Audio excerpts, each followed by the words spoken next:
Tere tulemast stuudiosse. Stuudios on tore. Mina olen tore, Marju. Minu töö on tore ja mul on ainult kõige toredamad külalised.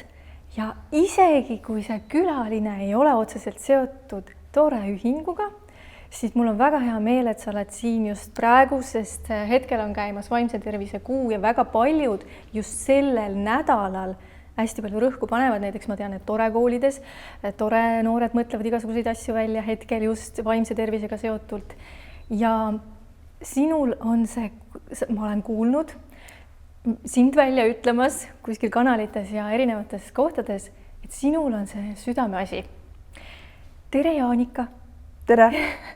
Kes sina oled? Kust sina tuled? Mina olen siis personaaltreener, rühmatreener, toitumisnõustaja, tervisekoolitaja. Tulen Tallinnast ja tõsi ta on, et minu südameasjaks üleüldse on inimesed, ma võin isegi öelda üldiselt, et mulle väga pakuvad huvi inimesed, kuidas nad töötavad, mismoodi nad mõtlevad, kuidas nad tegutsevad, mismoodi nad eesmärke seavad, see pool kõik, pluss kogu see tervis ja sinna alla tegelikult käib ka vaimne tervis, sellepärast, et ma olen seda usku, et väga palju meie vaimsest heaolust on sõltuv meie füüsilisest elust ja lisaks ka sellest, mida me sööme, mida me mõtleme ja mida me igapäevast teeme. No väga hea, siis sa oled täitsa õigest kohast, sest meie noorteühingus tore on ka inimene on nagu hästi tähtis. Tema toimetulek ja temaga seotud asjad ja et noored siis, kes saavad iseendaks ja julgeks, on see meie siht. Nii, siis ma ütlesin sulle kohe ära, et vähemalt ühe küsimuse ma siiski tore kohta küsin. Ma võin seda teha natuke hiljem, aga mis mulle õudselt meeldis, oli see, et sa hoopis ise tõid ühe sellise huvitava ettepaneku, et kui me räägime vaimsest tervisest täna, et siis me võiksime seda teha ka ühes tore tähtede võtmes ja sinu pakkumised olid, et T oleks treening, O oleks optimism, just, ja R oleks, ma ei mäleta, mis ma sulle R-i pakkusin. R oli raamatud. Sest raamatutest saab nii palju inspiratsiooni. Ja E oli meil emotsioonid. Ja tegelikult ma hakkasin mõtlema, et E võiks olla ka eneseusk. Sest ma arvan, et see on ka üks oluline komponent elus üldse, eneseusk nii vaimse tervise juures kui üleüldse. Et sa tuleksid elus toime, et sul oleks kõik hästi, siis ma arvan, et eneseusk lisaks nendele emotsioonidele ka väga oluline komponent. Väga hea. Ja minul tegi see kohe töö lihtsamaks. Ma mõtlesin, et okei, mu küsimusi siis välja ei mõtlegi, et me lihtsalt võtamegi selle tee, natuke räägime sellest treeningu osast ja siis võtame järgmise tähe, räägime sellest ja nii edasi ja ongi saade tehtud. No hakkame siis peale, et treening. Jaa, tundub nagu huvitav link, et kuidas üleüldse treening võiks mõjutada aju, eks? Et me teame, et treening mõjub kehaliselt meile nagu mitmel tasandil, eks ole, tugevdab meie lihaseid ja luustikku, paraneb siis hapniku tarbimisvõime, tugevdab meie südant, seda me kõike, ma arvan, teame, oleme kehalise kasvatuse tundidest võib-olla kuulnud ja teisest, kolmandast kohast veel. Aga see, et treening sõna otseses mõttes mõjutab ka aju, see tundub teinekord nagu ka minu noorte jaoks, keda ma Tallinna teeninduskoolis õpetan, tundub nagu selline uskumatu link, et mismoodi see, et ma lähen jõusaali ja teen kükke või käin metsas jooksmas, et kuidas see nagu minu aju mõjutab. Ja mõjutab tegelikult otseselt. Ehk siis regulaarne treening iseenesest parandab ajuverevarustust. Ja kui me mõtleme nagu meeleolu peale, kuidas me ennast tunneme, enesetunne, meeleolu, motivatsioon, need on kõik sellised asjad, mis ei tulene kuskilt mujalt väljast tegelikult, vaid sinu seest ja täpsemalt tegelikult sinu ajuga on see seotud. Ehk meil on ajus selline piirkond nagu hipokampus, mis on otseselt siis seotud sinu meeleoluga ja sellega, kui palju sul motivatsiooni on. No vot, ja see sama treening tegelikult neid hipokampuse rakke ka mõjutab täiesti otseselt. Nii et saab öelda, et seal on nagu otsene link ja kui see ajuverevarustus on parem, siis sul ongi kohe peas on palju helgemad ja paremad mõtted tegelikult. Ja lisaks, mida saab veel öelda, eks, et võib-olla oled üht-teist kuulnud hormoonidest, et meil on kehas siis erinevaid hormoone, mis samamoodi seda meeleolu ja seda sellist tasakaalu ja sellist tuju mõjutavad, siis just 2 hormooni, mis on ka seotud sellise hea enesetundega, nagu näiteks serotoniin, mis on siis seotud sellise õnne ja rahulolutundega kehas, ja dopamiin, mis on ka seotud rahulolu ja motivatsiooni ja sellise saavutuste ja selle poolega, eneseusuga ka natukene. Et need mõlemad hormoonid on just nimelt tõstetud läbi regulaarse treeningu. Jah. See on kõik nii huvitav ja nii palju asju tuli siit ja kohe tahaks ju igasuguseid oma elu linke ka, et minul kohe tekib küsimus, et treening, nagu laiem mõiste on liikumine, et millal ma, treening lihtsalt sobib meil teetähega, aga muidu vist liikumine kui selline, eks ju? Liikumine kui selline on tegelikult igapäevaselt oluline ja seal on nagu palju laiem põhjus, et inimesed on loodud liikuma, inimesed ei ole loodud istuma, pikutama, magama, vaid just nimelt liikuma, sest et seda vajab väga-väga meie terve keha, meie füüsiline keha, liigesed, luud, kõik vajavad liikumist. Kui sa midagi kaua aega ei liiguta, siis see tähendab seda, et see liikumine seal häirub sõna otseses mõttes, et kui me mõtleme kas või selle peale, et kui liikuvad on meie liigesed ja miks vananedes me ei ole enam nii liikuvad, see on ka seotud sellega, et me ei kasuta neid liigeste liikuvusulatust kogu aeg enam ära. Et selles mõttes on liikumine laiemalt nagu väga-väga-väga oluline üleüldse selleks, et sa tuled eluga hästi toime. Aga see treening seal juures on nagu selline regulaarne mõtestatud tegevus. Et kui igapäevane liikumine on see, et me võiksime ju 7-10 000 sammu kõndida, ma arvan, et see on päris hea selline liikumise hulk, siis see treening võiks ikkagi olla midagi konkreetsemat ja mõtestatumat. On ta siis tantsutreening, on ta ujumistreening, ma ei tea, on ta jõusaal, on ta hoopis, ma ei tea, saalihoki näiteks. Aga ta on midagi, mida sa teed regulaarselt ja ikkagi nagu mõtestatult. Et see kui ma lihtsalt jalutan vahel ja käin, jalutan shoppama ja siis jalutan lapsele järgi kuhugi ja siis jalutan, et see päris see ei ole, eks ju. Siis see on nagu ikka liikumine. Aga kui ma juba võtan mingi kindla aja, et iga päev pool tundi tempokalt plaanis punktist A punkti B näiteks ja nagu ikkagi päriselt nagu mõtestad ise täpselt seda, et nüüd ma lähen seda tegema ainult. Just. Et siis on juba, Siis juba on, sest et need WHO rahvusvahelise terviseorganisatsiooni soovitused on ka ju 150 minutit nädalas ikkagi nagu sellist mõõduka koormusega treeningut, kus sa ikkagi tunned seda, et sul hakkab natuke soe. See võib olla iseenesest kiirkõnnitreening näiteks, vaheldudas mingite harjutustega, mida saab kõues teha, et see ei pea olema ilmtingimata kuskil siseruumis ja saalis. Aga et sul ikkagi nagu natukenegi, sa tõstad pulssi, et sa annad nagu nii-öelda sellele mootorile ka sutsukene lisa nagu, kuidas öelda siis, sükest lisakoormust, sest et see mootor väga vajab seda tegelikult. Ja tuleme selle vaimse tervise juurde selles mõttes, et mul ongi siin tegelikult väike oma lugu ka, et mina olen ju, vaata kui raske on tegelikult inimesel, kes tegelikult muidu on sale. Ta justkui ei pea trenni tegema, siuke mulje jääb, on ju. Mis ma siis ikka teen, ma lihtsalt loomu poolest olen kas kõhn või sale või mis iganes, on ju. Olen kohanud seda ise palju. Justkui ei motiveeri minema ja tegema, see asi ei motiveeri, on ju, sest väga paljud lähevad ikkagi kehakaalu pärast või sellepärast, et enda keha muuta kuidagi. Aga mind tõepoolest ainult see vaimne pool hakkaski motiveerima, sest et mul on töö seotud hästi palju ajuga, loomingulisega, hästi palju mõtlemist, suhtlemine kõik jälle mõtetega seotud, kõik on nagu mõtled.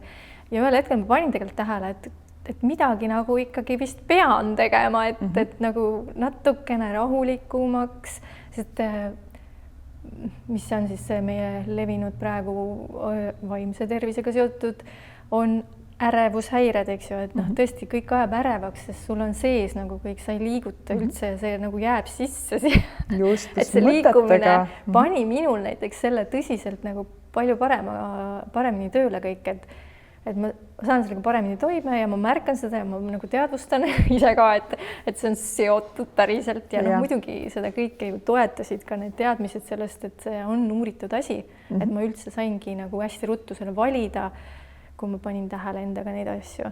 võtsin nagu tableti asemel selle. Just, mis on väga hea link, sest tegelikult ongi iseenesest seesama kõndimine on ääretult lõõgastav ja selline rahutoov tegevus.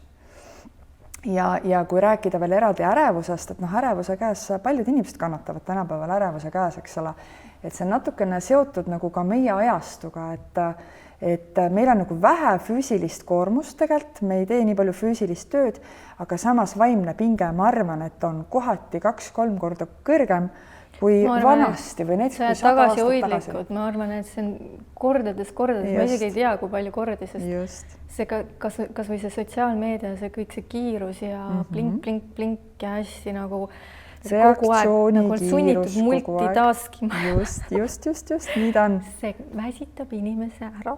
Väsitab inimese ära ja absoluutselt ja ongi vaimsele süsteemile tegelikult on väga suur koormus. Ja kui me läheme siit edasi, eks ole, et on suured ambitsioonid, vastutusrikkad töökohad, palju kohustusi, palju sellist vaimset pinget, tegelikult vaimset pinget, mitte niivõrd füüsilist enam, siis meeletult kõik väsitabki ja näiteks tulles korra selle ärevuse juurde, siis see on ka täiesti teaduslikult tõestatud fakt, seda on kinnitanud mitmed uuringud, et regulaarne treening ja regulaarne lihastreening ka eeskätt, mida on rohkem uuritud, siis alandab ärevust, reaalselt alandab ärevust inimestes. Et lisaks jalutamisele võiks teha, vaadata, mis siis veel saab, kui et nagu teed jõuharjutusi. Et teed jõuharjutusi just, et sa päriselt liigutad oma keha, et sa paned oma nii-öelda lihaskonna tööle, ka see, et sa ju sellel hetkel ikkagi keskendud sellele treeningule, ehk see on võimalus tulla muust asjast üldse välja, eks ole.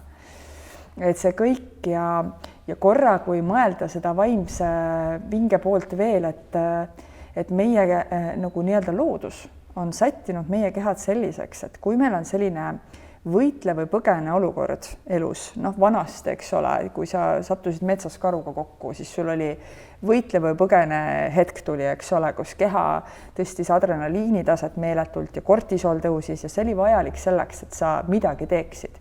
Mis sa siis teed, kas sa võitled karuga või jooksed nii kiiresti, kui jalad välguvad, eks. Ja selle võitleja põgene reaktiivsusega kaasnes ka see, et keha sees vabastati glükoosi rohkem, et sul oleks seda energiat, jõudu ja nii edasi. Nüüd see sama võitleja põgene nii-öelda reaktiivsus püsib ka siis, kui sul on lihtsalt stressirohke elu. Ehk tänapäeval sa mitte ei võitle karuga metsas, aga võib-olla sul on töö juures mingi keeruline olukord, kus sul on vaja, ma ei tea, enda seisukohti kaitsta või koolis on raske. See koolis on ju samamoodi, eks ole, erinevaid probleeme, on seal mingid kiusamisprobleemid ja nii edasi. Sul on samamoodi see võitle või põgene reaktiivsus on tegelikult kõrge. Ehk need samad protsessid on su kehas ka praegu, kui sul oleks karuga metsas, aga sa päriselt ei võitle ja sa ei kasuta ka seda energiat, mis vabaneb kehas selle adrenaliini toimel, sa kasuta seda ära ja see on põhjus näiteks, miks pikaaegse sellise niisuguse stressifoonil inimesed lõpuks lisaks erinevatel terviseprobleemidel võtad kaalus ka juurde. Sellepärast, et sul on kogu aeg see reaktiivsus kõrge ja siis sealt kaasnevad erinevad isud ja nii edasi ja toitumisvalikud lähevad võib-olla natukene halvemaks, et see on kõik nagu üks terviklik süsteem ja see on lihtsalt loodud kunagi looduse poolt hoopis millekski muuks. Et see on ka nagu oluline silmas pidada, ehk siis vaimse tervise seisukohalt on väga oluline sellist pikaaegset, sellist kroonilist stressifooni hoida ära või nagu madaldada, sest see on kehale äärmiselt kurnav ja seal on terve rida erinevaid terviseprobleeme, mis on just seotud sellise kõrge kortisooli tasemega ka. Et jälle see liikumine, me jõuame selle liikumise juurde kogu aeg tagasi. Liikumine on väga-väga hea lahendus selleks, et oma stressitaset nii-öelda kontrolli all hoida või madaldada. Ma olen nõus, et ma panen ka tähele, et need karud on peas. Just. Kogu aeg on karud peas. Minu peas on küll karud. Ausalt, ma pean tunnistama, et päriselt ma suudan see reaktsioon tuleb, ma juba tunnen nii halvasti ja seda karu ei ole mitte kuskil kui ainult minu peas. Ta ongi sinu peas. Nagu olukord tegelikult. Just. Aga seda, kui tähele paned, see on juba nagu pool võitu, on ju? On, sest ma tahangi siin öelda seda, et sinu keha jaoks ei ole vahet, kas see karu on sinu peas või sinu ees. Ehk see ongi see kokkuvõte on see, et meie keha nagu hormonaalsel tasemel reageerib täpselt samamoodi. Ehk väga palju asju ühest küljest tekitavad nagu välised pingeallikad aga lõppkokkuvõttes see, kui palju sina lased ennast sellel mõjutada ja mida sina oma peas iseendale räägid, mis tähendusi annad, see sõltub ainult sinust. Lähme siis sujuvalt oo juurde, optimismi juurde. See ei sõltu kellegist teisest, sinna ma tahtsingi välja jõuda. Ehk siis optimismi puhul ma ei mõtle seda, et sa peaksid olema kuidagi sunnitult optimistlik iga hetk ja iga olukord. Meil kõigil elus on natuke paremaid päevi, natuke halvemaid päevi. Mõni päev sa magad halvasti ja võib-olla oled rohkem mõtlikum. Muidugi, kui sa oled rohkem mõtlikum, ei tähenda seda, et sa võiksid teistele inimestele oma halba tuju, eks ole, nagu välja valada. Et see natukene emotsionaalse intelligentsuse valdkonda juba läheb. Aga üleüldine selline vaade elule võiks olla pigem nagu ikkagi millegi poole, mitte millegi vastu. Ja ka need teised inimesed tasub mõelda niimoodi mõnikord, et kui sul on mingid rasked olukorrad elus või keerulised inimesed sul vastas, siis iga inimene, mina usun, ei ole mitte sinu vastu, vaid enda poole. Ta on enda poolt ja selle tulemusel ta millegipärast reageerib nii, nagu seda reageerib.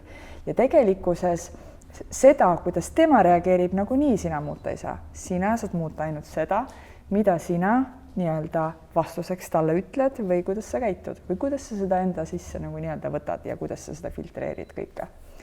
Et see optimism ongi pigem võib-olla see, et tasub mõelda alati, et iga inimene on enda poolt, mitte teise vastu.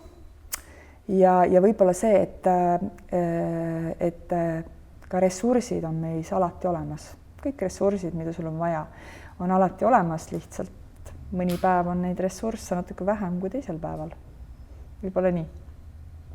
Jah, väga hea ja teades siis seda jada, et mõte, tunne, tegu, et siis ja teine asi, mis on minuni on jõudnud ka see tarkus kuskilt, et neid mõtteid sa saad tegelikult tõesti ise valida, et kui sa seal seda, ma päriselt tooksingi selle sama näite, mul on ühed teatud kohtumised on minu elus sellised töökohtumised, kus mul tegelikult nagu tuleb see karu mõte alati. Ja niimoodi tõsiselt reageerin, aga nüüd ma saan ju selle karu ära vahetada, ma panen sinna asemele mingid lõbusad jänesed. Absoluutselt, panedki sinna vahele lõbusad jänesed. Või lõbusa torevandi, et see ongi see koht, kuhu ma tahan minna ja seal tegelikult on nagu olen ja just, ja nii ongi ja võtad sellest selle, mis on, et mulle meeldib selline ütlus, et on nagu on. Nii ongi, on nagu on. Vaatan sellele olukorrale näkku, milline ta mulle tundub ja kuidas ma siis võiksin reageerida. Ja just ja mõnel päeval ongi need reaktsioonid natuke võib-olla kiiremad tulema ja teisel päeval suudad natuke rohkem järgi mõelda. Aga alati tasub mõelda nii, et sul on alati selle stiimuli või mingi olukorra ja selle reaktsiooni vahel, mida sa siis välja annad, seal on alati aeg. Ja selle aja kui pikaks ta venib, seda saad sina muuta. Sa saad alati see tundub nii, ei, ma ei saa ikka muuta. Sa saad alati seda aega pikendada enda jaoks ja võtta natuke pikema pausi ja mõelda välja, et okay. Kuidas see käib, sest ma päriselt, ma tean väga reaktiivseid inimesi. No väga kiiresti reageerivad. Ja. Ma ise olen pigem see, et ma saan aru, et ma pigem olen võib-olla pika kannatusega, aga muidugi ma ka vahel reageerin kiiresti, on ju. Aga ma tean mõnda inimest, ta enamus ajast reageerib nii kiiresti, täitsa lõpp. Ja selle inimesega, mis ta tegema peaks? Sina ise ei saa temaga midagi teha. Ta peab ise tahtma midagi teha sellega. Et vaata, nii kaua, kui tema ei näe selles muret või probleemi ja ütleb, et ma olengi selline, nii kaua tegelikult ei saa midagi teha. Et see on ka nagu iga inimese enda asi, endas seda nii-öelda arengut esile tuua, et kas ma tahan oma käitumismallidega. Geneetikaga ka seotud äkki? kergelt, vaata, mõtleme temperamendi peale, kui tumedamat verd on sees. Absoluutselt ja siis on ju kasvatus, on meid väga palju selles mõttes ikkagi vormib absoluutselt, et noh, sinnamaani välja, et lapsena me ju kõik asjad võtame ikkagi ümberkaudsest keskkonnast ja jälgime inimesi, kuidas väiksed lapsed õpivad suhtlema, eks nad jälgivad ju alguses inimesi enda ümber ja vaatavad, kuidas nemad omavahel suhtlevad, mismoodi see käib, kes on reaktiivne ja kes mitte, eks ole.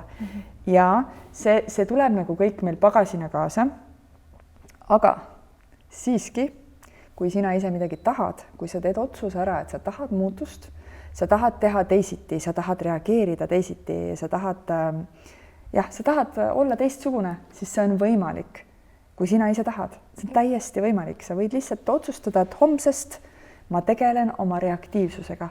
Ma hakkan sellega kuidagi otsast arutama ja siis hakkangi vaikselt pihta vaatama, mis seal taga on, mis nende minu reaktsioonide taga on, miks ma niimoodi käitun ja kuidas ma seda saaksin muuta, see on täiesti võimalik. Mulle nii meeldib, et praegu ehe näide sellest, kuidas siis olla optimist on ju. Nagu ikka lahendustele suunatud ja ikka saab küll ja toetavad mõtted juurde.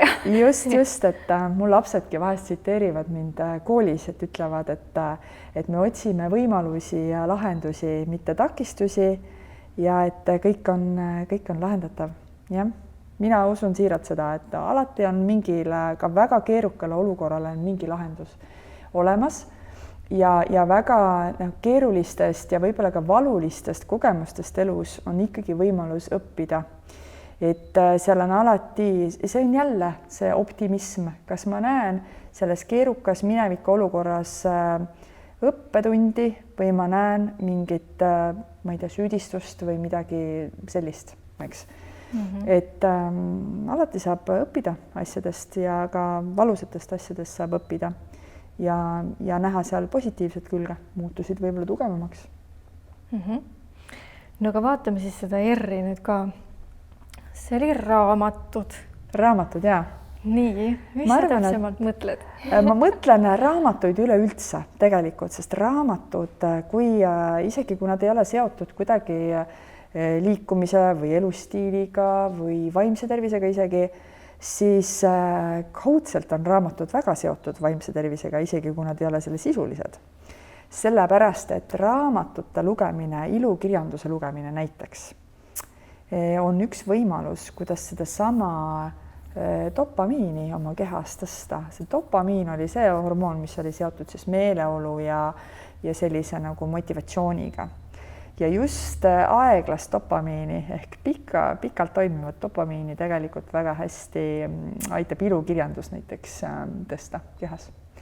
Vot, see on nagu üks link. Praegu ma sain siis aru, et meil on olemas aeglane dopamiin ja kiire dopamiin.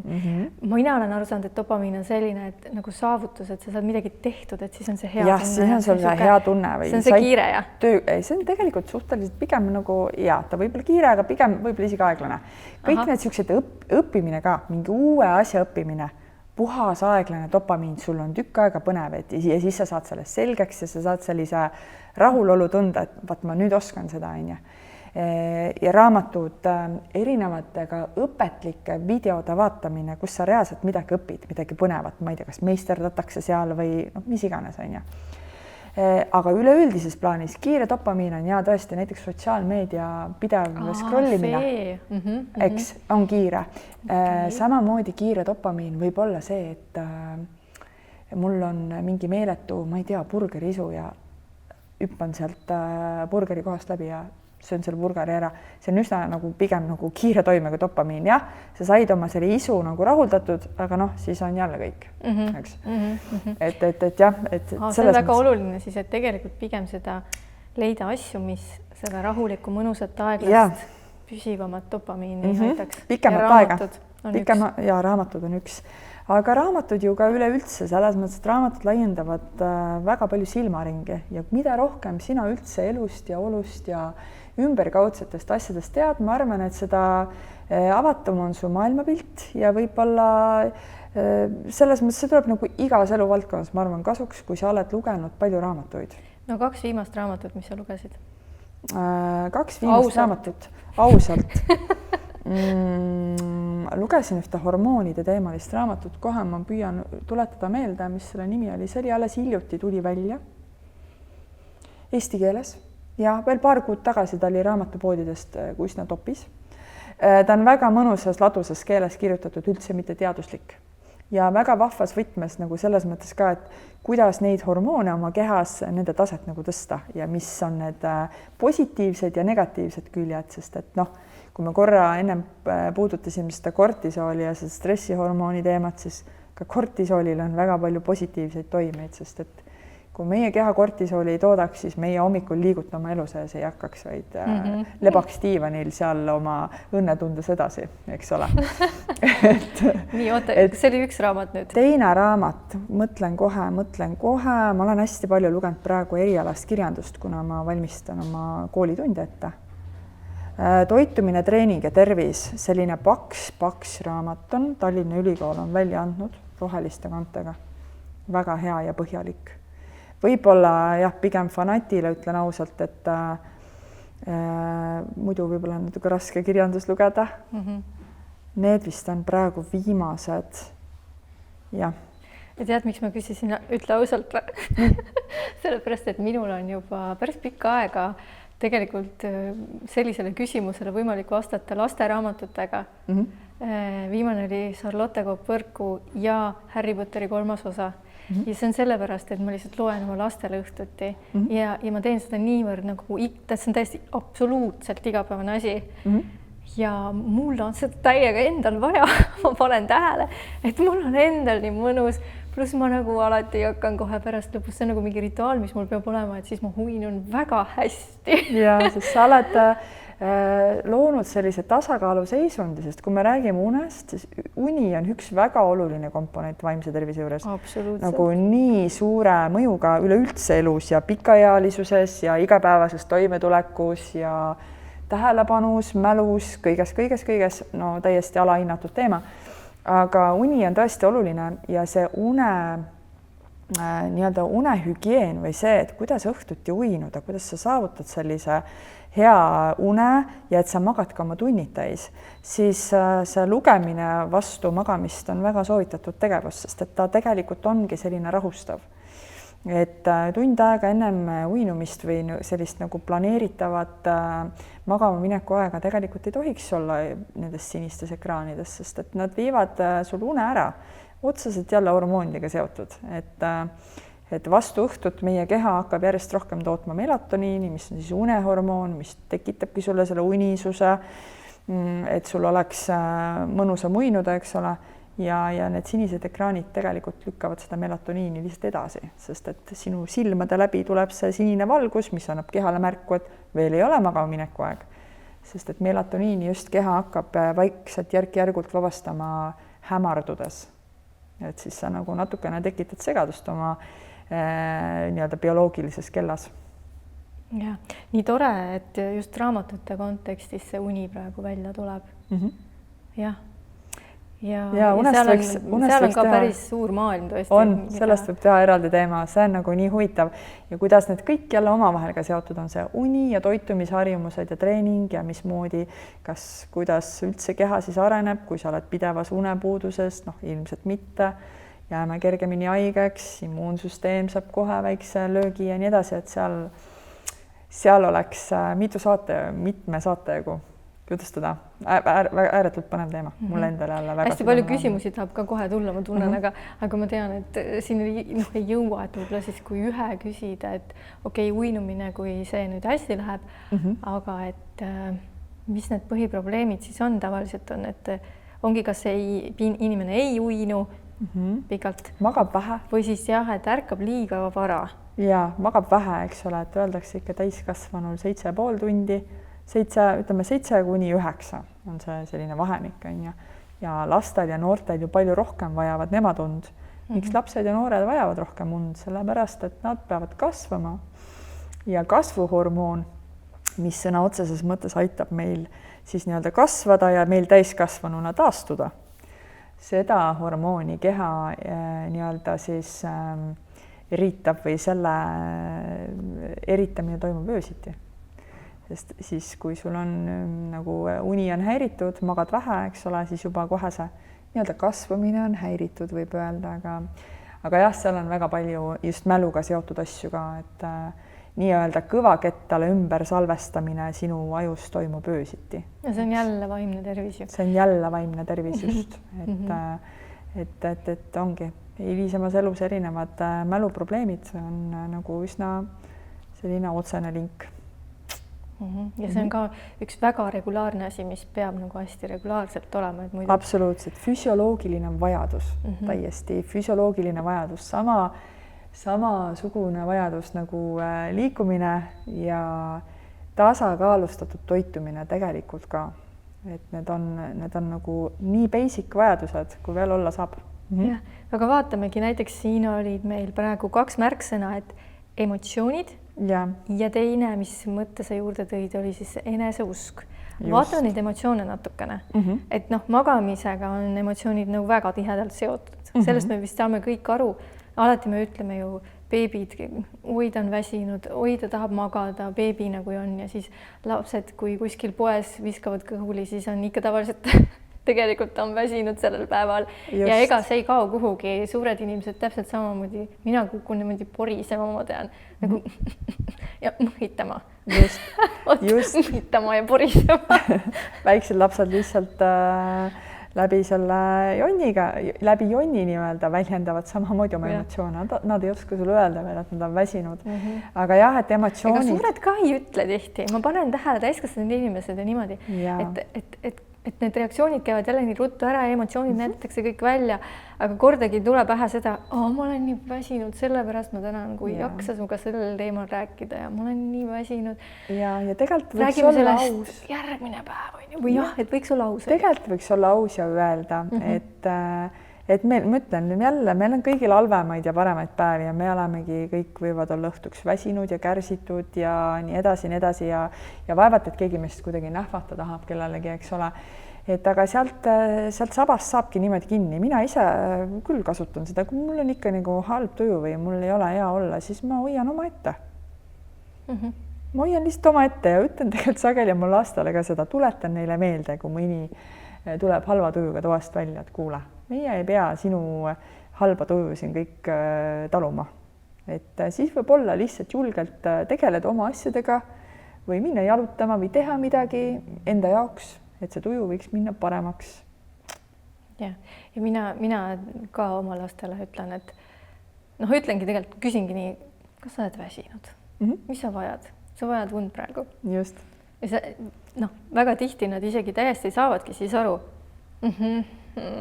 On jah, tegelikult on ju. Või vahel muidugi juhtub ka seda, et kui on juba nii hull see, siis ikkagi tuleb vastu ka alguses, ei ole ma väsinud. Siis on selge, et on tegelikult veel nagu hullem see asi. Just, või midagi on üleväsimus juba. Midagi on juhtunud, keegi on päeva jooksul võib-olla, ma ei tea, öelnud halvasti või mis iganes. Meil on kõigil ju neid hetki, et aga siin natuke lihtsalt tasub võib-olla aru pidada esiteks sellega, et ka teised pole sinu nendes emotsioonides kuidagi süüdi ja teiseks jälle võib-olla natukene seda pidurit panna, millest me ka ennem rääkisime, et selle stiimuli ja reaktsiooni vahel oli aeg, mida sa said ise nagu venitada täpselt nii pikaks, kui vaja oli.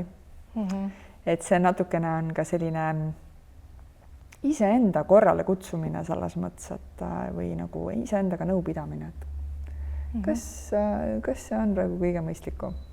Nii, aga kas siin võib juhtuda või ütleme nii, et see on üks osa, aga et tegelikult on ju maailmas ka juhtunud teine äärmus, millega väga palju tuleb pusida, on see, et just absoluutselt ei öelda välja oma emotsioone, et ongi õpitud ära selle sisse mätsimine, selle sisse nagu matmine kuidagi ja nagu surutakse kõik alla.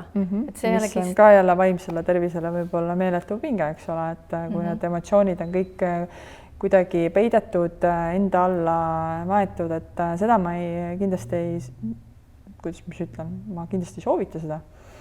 Ehk siis sinna natukene jälle see julgus öelda ka, et kui sul on mingid asjad, mis sind nagu päriselt häirivad, siis ma arvan, et sellised märksõna nagu ausus enda ja teiste vastu, enda vastu ka. Et ma arvan, et need võiksid siin ka väga palju aidata, et enda vastu aus olla ja teiste vastu samamoodi, et kui on ikkagi keegi kutsub sinus esile mingit sellist seisundit või emotsiooni korduvalt, mida sul on näiteks raske taluda, siis ma arvan, et seda võib alati ka öelda, et kuule, et see, kuidas sina minuga käitud, et mulle ei meeldi see. Et kas me saame seda kuidagi teisiti lahendada? Et ma arvan, et see on ka üks. Jälle küps peab olema. Selleks peab olema küps, aga kuidagi nii. Jah, aga inimesed ju areng kestab täpselt nii kaua, kui sa elad ja hingad. Kui su süda lõpetab löömise ära, siis sellel hetkel sinu areng peatub. Olen seda meelt ka. Et alati on võimalik endas ka nagu nii-öelda jutumärkides teha midagi paremaks. Ja. Et inimese puhul ikkagi ei kehti see lause, et vanale koerale enam trikke ei õpeta. Et tegelikult inimene õpib, inimene ei ole koer, inimene õpib ikkagi elu lõpuni. Inimene õpib elu lõpuni, kui ta ise tahab. Ja see ise tahtmine, ma arvan, ongi üldse kõige võti. Et kui sa suudad ise endale vastata küsimusele miks, siis on üleüldse elus palju asju lihtsam teha. Kui sa saad ise sellest miksist aru ja kui sa otsustad midagi päriselt, et sa ise tahad seda, siis on kõik võimalik. Aga siin juures, emotsioonide juures, ma tahaks korraks veel küsida sellise asja. Kas siin, kui sa oled ka toitumisnõustaja, on ju, et selle toitumisest me veel ei ole väga rääkinud, aga see on jälle üks vaimse tervisega seotud ka toetav asjaolu. Et see peab alati tervislik olema, nagu öeldakse, on ju, aga mida see siis tähendab, vahel on see küsimus. Aga mul on just küsimus selle seotud emotsiooniga ka, et emotsionaalne toitumine. Ja emotsionaalne toitumine, aga mingisugune info liigub maailmas ringi, et on olemas toidud, mis teevad õnnelikuks. Absoluutselt. Mis sa selle kohta oskad ütelda? Mina ei saa üldse aru, mis asja nad mõtlevad sellega. Nad mõtlevad ma kohe ainult neid söökski. On ju, nad mõtlevad sellega tegelikult seda sama serotoniini ehk seda õnnehormooni, millest me ennem rääkisime. Ehk et see hormoon nimega serotoniin, see on seda nii-öelda meie oma keha toodab. Ja ta toodab seda sellisest aminohappest nagu trüptofaan ja see trüptofaan on kättesaadav erinevatest toiduainetest nagu näiteks kanaliha ja rikota kohupiim ja pähklid ja seemned ja banaanid näiteks. Et see on nii-öelda see baasaine selleks, et serotoniini keha saaks toota. Aga seal on veel mõned muutujad, pole nii lihtne. 90% sellest serotoniinist toodetakse meie kõhus. Meie kõhubakterid aitavad seda toota. Ehk siis see tähendab seda, et üks asi on see trüptofaan, teine asi on see, et milline on sinu soolestiku mikrofloora, kui mitmekülgne on see bakterite tasakaal seal, eks mida rohkem erinevaid kultuure, seda nii-öelda võib öelda, seda paremas seisus su mikrofloora on. Ehk siis seal on nagu teine link, eks ole, et jah, saab öelda küll niimoodi, et see, mida sa sööd, see, kuidas sa ennast tunned, on omavahel otseselt seotud. Nii, mõned õnnelikuks tegevad toidud nüüd kõlasid, aga nimeta neid siis veel. Tuleb sul veel meelde? Ma nii tahaks teada. Nii tahaks teada. Ma arvan, et enamus nii-öelda värske kraam mingil määral. Ja, sest et ütleme lisaks sellele serotoniinile, eks ole, C-vitamiin on ju energiat tõstav iseenesest on ju ja mõjub hästi immuunsüsteemile, eks ole, et oled haigustele vähem vastuvõtlik. Samamoodi seesama C-vitamiin on antioksüdant, mis tähendab seda, et ta võitleb kehas oksidatiivse stressi vastu, mis tähendab seda, et sa vananed aeglasemalt. Aga üleüldse oksidatiivne stress kehas on selline seisund, mida just need antioksüdandid nii-öelda neutraliseerivad. See on nagu paratamatu, see juhtub meis kõigis, aga seda ka oma toiduvalikutega nii-öelda on võimalik paremaks teha. Et üldse C-vitamiini sisaldavad toiduained, kõik puuviljad põhimõtteliselt, ka juurviljad, isegi kartulis on päris palju C-vitamiini.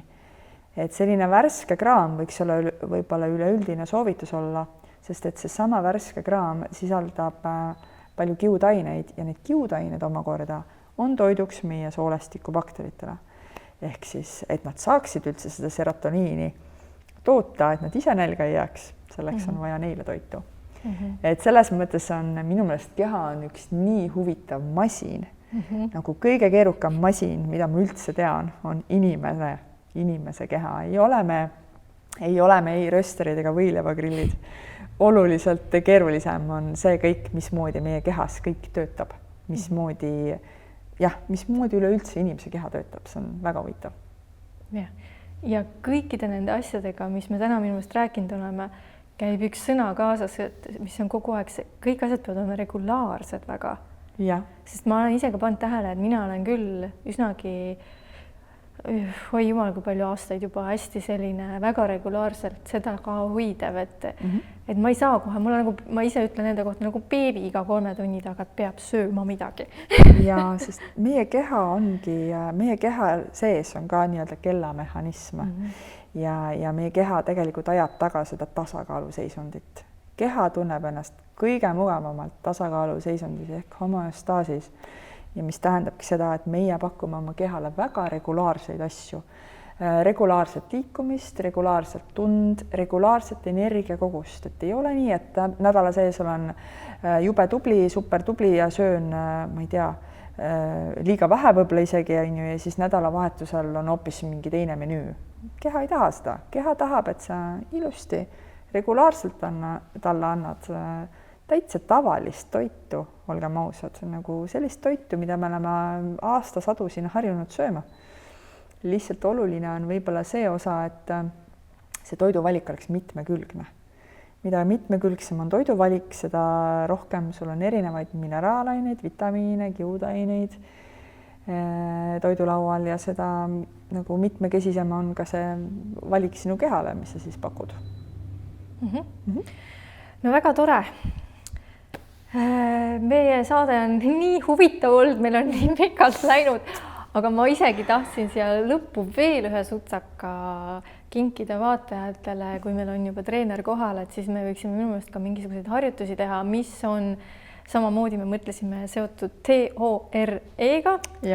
Nii, aga selle me paneme siia saatesse juurde. Seniks aga ütlen vaatajatele, et tulge jälle tagasi teisipäeviti kell 6 ja järgmine nädal on siin muuseas saate juhiks hoopis Karl Johannes, kes on juhatuse liige Tores ja sealt edasi tuleb koolivaheaeg ja mul on väga suured lootused, et siis on meil kindlasti jällegi mõni kool ja palju rahvast stuudios. Aitäh sulle, Jaanika, ja teeme siis väikse treeniklipi ka. Teeme. Okei. Ja nüüd need harjutused siis. No jaa. Tee, mis sa pakud? Teele saab panna päris mitu vaastat. On tõuked, tõsted ja tõmbed. Need on kõik tegelikult liigutusmustri mõttes väga olulised, sest need toetavad sinu igapäevast elu. Et treening võiks olla ikkagi selline, et ühest küljest ta nagu toniseerib sind, aga teisest küljest peaks treening toetama sinu igapäevaelu ja ettevõtmisi. Ehk siis igasugud tõuked, on need, mida sa kasutad, kui sa midagi lükkad. No ma ei tea, kas keegi peab veel lükkama autot, aga võib-olla talvel sa lund pead küll lükkama näiteks. Ehk see on tõukamisliigutus. Meie saame siin tõukamisliigutust näidata paaris. Sa võid tõukamisliigutus on ka kätekõverdus, aga sa võid sõbraga teha sellist asja. Te panete peopesad kokku, kere on tugev, uus on sirge ja nüüd me mõlemad hakkame suruma üksteisele vastu. See on väga hea rinnalihase harjutus. Sa oled suurem ja tugev. On ju. See on väga hea rinnalihase harjutus tegelikult. Sa aktiveerid kogu oma ülakehalihased ja samas on nagu tore ka vaata tekitada sellist väljakutset, et kes nüüd nagu alla annab ja kõigi kukub. Näiteks. Aga sama asja võid teha vabalt maas. Kätekõverdus täna. Kehalisi kasvatuse tunnis, ma arvan, kõik on näinud. Siis tõsteid me kasutame iga päeva ka elus palju. Me alati tõstame midagi kastimaast või asju. Näiteks tõstan seda pudelit põrandalt, eks ole. Tõstan põrandalt üles. Võib öelda ka, et tõstmine võib olla läbi jalgadega nagu kükk. See on otseses mõttes. Kui sul on midagi maas, sul on kast või midagi maas, sa tõstad nagu selles mõttes, sa tõstad seda läbi jalgade, läbi sirge selja, et see on oluline ka, kuidas sa tõstad. Et see liigutusmustrat tegelikult oleks vaja käppa saada. Tõsteid sa saad teha ka üle pea näiteks. Seesama pudel, tõstan mida üle pea.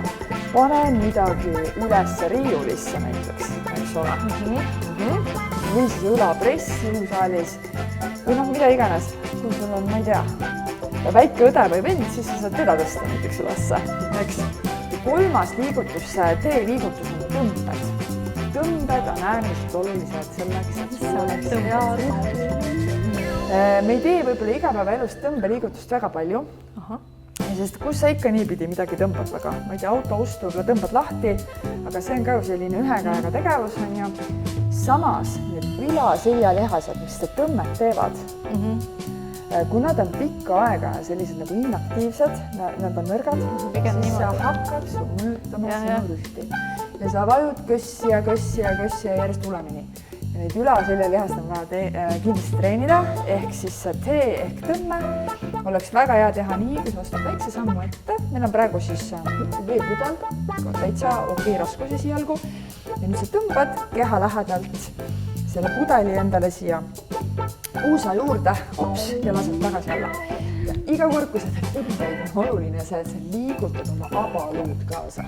Õlg liigub taha, abaluu liigub taha ja siis natuke aega tõmbad juba seda pudelit. Ma pean nüüd teisele käele ka tegema. Teeme jah. Siis juba tegelikult tunned, et sul selge muutab. Sul ei olegi üldse palju vaja. Sul ei pea olema kange või hantlik, sa heida pudelid ära alguses veega pärast liivaga. Vaata, mis saab. Juba. Ja täitsa tunde on kohe. Absoluutselt, muidugi on tunde. Sest et kui sa päriselt paned liikuma selle õla ja selle abaluu ka ja teed seda asja tehniliselt korrektselt, siis ta töötab igal juhul. Just. Ja mis iganes asi võib tegelikult käes olla, see võib kott olla, see võib mis olla iganes. mingi... Jaa, kellel on hantrid, need võtavad hantrid. Tegelikult ma arvan, et see jääb nagu pigem sinu enda fantaasia taha suht, sest et tegelikult saab kõike tõsta. Kohe tunda mõnus. Nii. Jah. Ehk ringikujulised liigutused või O-kujulised liigutused. Me rääkisime natuke ennem selles saates ka seda liikuvust, liigeste liikuvust.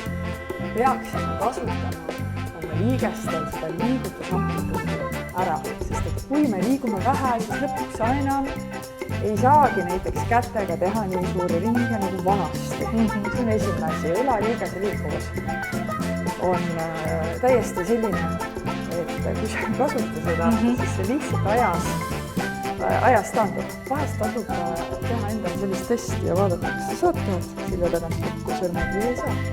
See näitab kumpult ära. Ma veel saan. Kui liikuvad su õlaliigesed on. Siis näiteks puusaringid. Ahah, ja klassika on ju. Muidugi klassika. Jalad kokku või? Võimlemisharjutused. Noh, täpselt samamoodi. Mis sa siin teed? Puusaliigese liikuvus. See on mõnus tegelikult. See on tegelikult väga mõnus. Vabastad alaselja lihaseid sellega. Isegi põiki külgmised kerelihased töötavad, kui sa nagu just korralikult teed. Siis võib teha näiteks siit selliseid ringe. Hopsti eest nagu läbi. Tõmbad siit väga head põlvega puusa, nagu. Jaa, puusa avavad liigutused. Eks. See on nagu natuke nagu jooksutrenni soojendus ka. Pean tegema küljega, sest on seilik. Jah. Siis saab teha põlveringa. Jälle selline nagu klassikaline. Ühele poole ja teisele poole. Soojenduse alguses, kui lähed tegema jooksu või kiiremat kõndi. Või selline võimendada. See oleks väga hea võtta. Et sellised ringikujulised liigutused, ma arvan, on väga head sinu liigesliikuvuse. Nii, R. Rüht.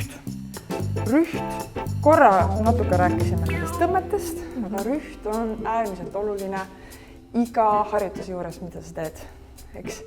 Sest kui sa mõtled, et sa teed harjutusi halva rühiga, siis sa tegelikult treenid ennast ka nagu rühi mõttes veel nagu hullemaks. Nagu jah, natuke rohkem küüru lähed veel, eks ole. Ehk siis, kui sa sooritad harjutusi, siis need võiksid olla nagu väga hea rühiga tehtud. Sul on õlad taga, abalud koos kenasti, rinkeres kena sirutus, pea seljaga ühe joon. Nüüd sellest tasandist tõstan kätt, tõstan jalga. Ja painutus. Ma panin juba tähele, et igat asja on tegema sisukse. Absoluutselt, et sa nagu päriselt mõtled, mida sa teed ja teadvustad endale.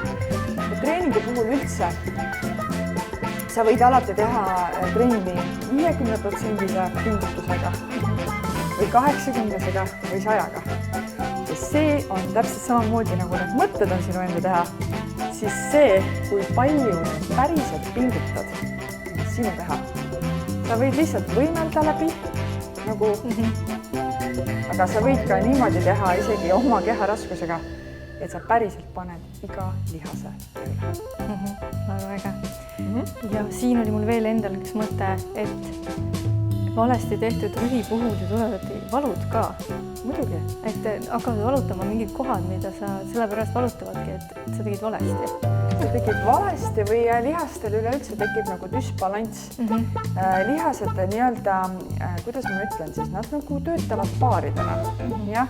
Ja kui mingid lihased on rohkem pinges, siis nende vastandlihased on liiga lõdvanud. Ja sealt tegelikult omakorda tekib erinevaid lihaspingeid. Ja selle selja puhul samamoodi. Kui inimestel on alaselg, see on sage probleem, alaselg on valutab, ma ei tea, mis iganes väsipäral, siis see võib olla tingitud sellest, et su alaseljalihased on liiga pinges, sest su kõhulihased on liiga nõrgad. Kui kõhulihased on liiga nõrgad, siis nad on pikemas vasandis. See tähendab seda, et meie rüht vajub nagu alaselja peale. Need lihased sinna ütlevad, et mul on jube valus, mul on liiga suur koormus ja need lihased siin passivad niisama. Kui sa päriselt nagu paneksid oma kerelihased tööle ja saaksid selle rühi paika ja su keskkere toetab su selga, siis sul ei ole seda probleemi. Ja nüüd on meil jäänud E ehk energia.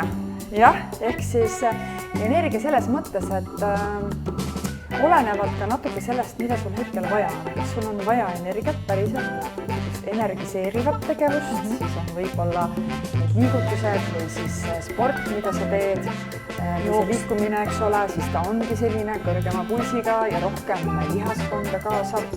Ja teistpidi, et kui sul on just pigem vaja sellist rahu, võib-olla sul on sõna otses mõttes peapulki täis, ongi see vaimne süsteem tugeva ülekoormuse all, siis võib-olla on pigem võtaks tuua see energia treeningus alla ja teha rohkem selliseid, ma ei tea, joogat, pilatest, mingid selliseid rahulikuma energiaga harjutusi. Võib-olla sellel hetkel ei ole see nagu... Teeme ühe joogaharjutuse. Või mingisuguse, lähme maha istuma. Seal tavaliselt istutakse niimoodi. Seal tavaliselt istutakse, aga tead, me võime teha sellise harjutuse, mis mulle väga meeldib. See on hommikuvõimlemise on hea ka. Võta puusalaiune härkseis, hinga sisse, siruta käed ülesse pikkusesse ja välja hingates lased selja kumeraks, käed ette, põlved pehmeks. Tuled jälle ülesse pikkusesse, siia kohe paar sentimeetrit annad endale juurde ja välja. Ja nüüd sa võid veel panna niimoodi järgmine kord, et sa tõstad ennast veel päkkadel ülesse ka. Paned säärelihast tööle ja hopsti. Väga mõnus.